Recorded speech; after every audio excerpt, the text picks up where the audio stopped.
Hello. Good afternoon. Welcome to Wellness Wednesday.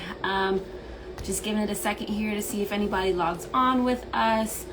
And then I'll introduce myself and then we'll get started for the day, okay? Alrighty. Okay, so my name is Amanda Morales Jackson and I am a new therapist here at CAPS. I've been here about a month and a half now. And it's been an awesome month and a half getting to know all of you, joining the team, getting to know campus, being part of the different things on campus. And so I just appreciate everyone being so welcoming and so warm. It's just been a really awesome month and a half. So before we get into today's topic, I want to give a quick trigger warning because some of you may or may not know that March is Self-Harm Awareness Month, and so that's what we'll be talking about today. And so, if you're not in a place to watch this, maybe you want to watch it later, or maybe you feel like as we continue talking that you need to log off. That's totally okay. You're not going to hurt my feelings or anything like that if I see a few of you start to trickle out. But, just keep that in mind. So if we're good, then we're going to keep going and we'll just go ahead and get started, okay? So like I said, today's topic is the truth about self-harm. And so we're going to talk about what self-harm is, what it looks like, why we do it, how we do it and don't even realize we're doing it. And then I'll kind of debunk some claims and some myths for you and then tell you what to do, whether it's you or someone that you know that's kind of struggling with something like this, okay? So the information I'll be sharing with you today comes from a couple places, mentalhealth.org.uk, the Recover Clinic out in the UK, and then there's a few journals in the National Library of Medicine here in the US that I pulled some of this information from, okay? So there are a few ways to define self-harm. Some say it's a behavior where someone causes harm to themselves as a way to cope with distressing events or distressing emotions. Some say it's a self-inflicted behavior that causes harm to the person emotionally and physically.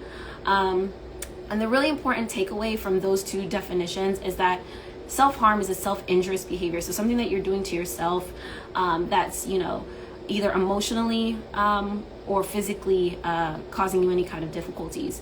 And so we'll talk a little bit about what that looks like and then we'll continue from there. But it's important to also know that suicidal ideation does not directly correlate with self-harm. So you can be self-harming and one, not know it, and two, not be suicidal. So that's kind of important to know as we go along with today's topic, okay? So what is the self-harm cycle? So it presents differently for everybody, but there's kind of a usual pattern that we see with self-harm. So there's that stressful event or that distressing emotion that takes place, right? We're emotionally suffering. And then that event causes us to feel overwhelmed, overloaded, overstimulated, whatever it may be. And so we start to panic, and we start to panic because the weight of that emotion can be too much. Right? And it's like we don't really know what to do with it. And so we kind of get that anxious, panicky feeling in our chests and our bodies. And so as a result of that panicky feeling, we might engage in that self-harm behavior, right? Whatever that looks like.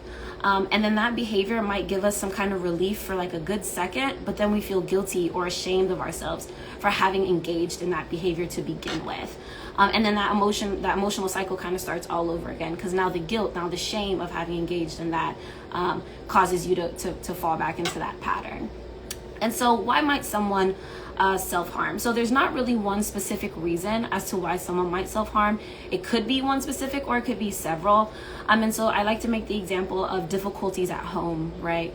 So think about you're at home and you're fighting with your spouse, your partner, your sibling, your parent, or maybe it's your roommate here while you're on campus. And that fight kind of triggers different difficulties in different areas. So now your academics are kind of tanking, or maybe you're not functioning like you usually do in social settings, so you're quicker to snap on somebody, or maybe you're self-isolating, and then it becomes a couple things, right, that are happening all at once, and then that's when we start to panic because it's just too much, it's too overwhelming, and so then we might engage in self-harming behaviors. Another example I like to use is adjustment periods, and that's something that I talk about a lot with my clients. Because if you think about it, coming to college is a giant adjustment, right? And so my freshman, for example, coming in to college from high school, that's a huge adjustment period, okay? You went from 8 to 3 being in school, 12 o'clock is lunch, 4 o'clock is soccer practice. I mean, you had kind of that rigid schedule and you knew what to expect. When you come here to Mercer, now you're having to remind yourself to wash your sheets, or remembering to have to eat, right? It's not necessarily laid out for you. You have to be intentional about getting up and going to class versus maybe your parent or your sibling waking you up to take you to school. And so those adjustments can be really stressful, and those changes can be really stressful. And so then we might find ourselves in a place of self-harm. And so even like for my other college students, going from undergrad, to grad school, that's a big change, right? What is needed of you academically in grad school, med school, law school, whatever it is, that can also be a big change. And so we see a lot of maladaptive coping skills come out when we're dealing with these kinds of stresses. And so a maladaptive coping skill is something that we do that's not necessarily healthy or not necessarily positive in a way to deal with emotion, right? And so self-harm would be a maladaptive coping skill. So some of us, we self-harm to get out of a feeling, right? Or to not deal with that feeling. Sometimes it gives us a sense of control, that we feel like we're out of control. Our situations, our emotions are out of control.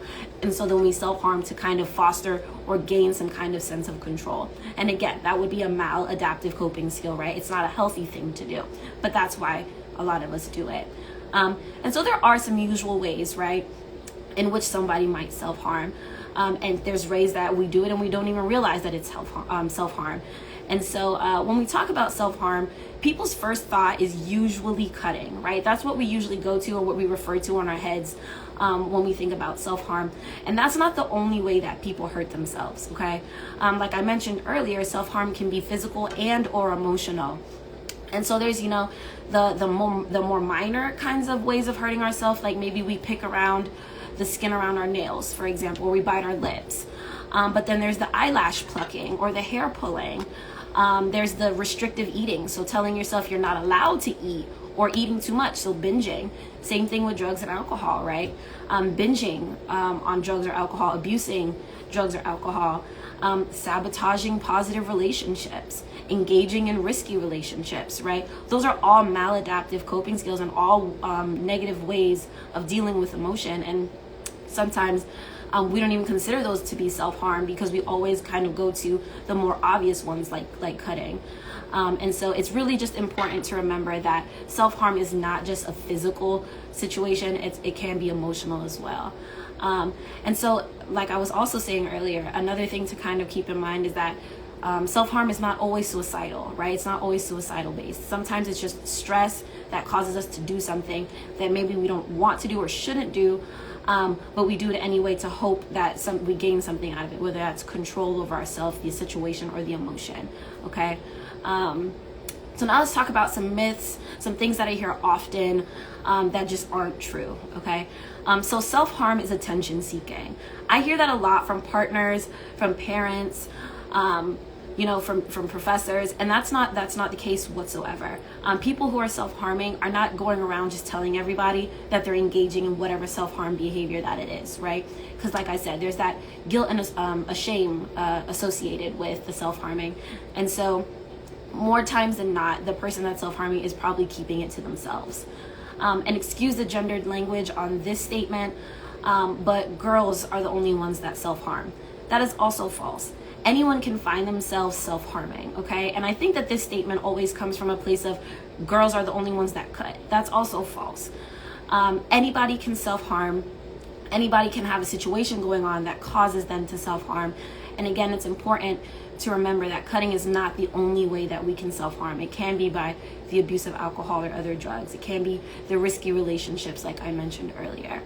And you guys know this now. People who self-harm are suicidal. That is false, okay? Self-harm is not always suicidal. There are instances in which someone will self-harm and have no suicidal thoughts or feelings, and then there are the situations in which someone may be self-harming as a result of feeling suicidal. So kind of to bring it all to a head and to wrap it up, what can you do if you or someone you know is self-harming? So you reach out to a mental health specialist, right? So us here at CAPS, that's what we're here for. We're here for you guys. We're here to help you guys walk through any and everything that you're going through, and we would love to do that. So please take advantage of us being here.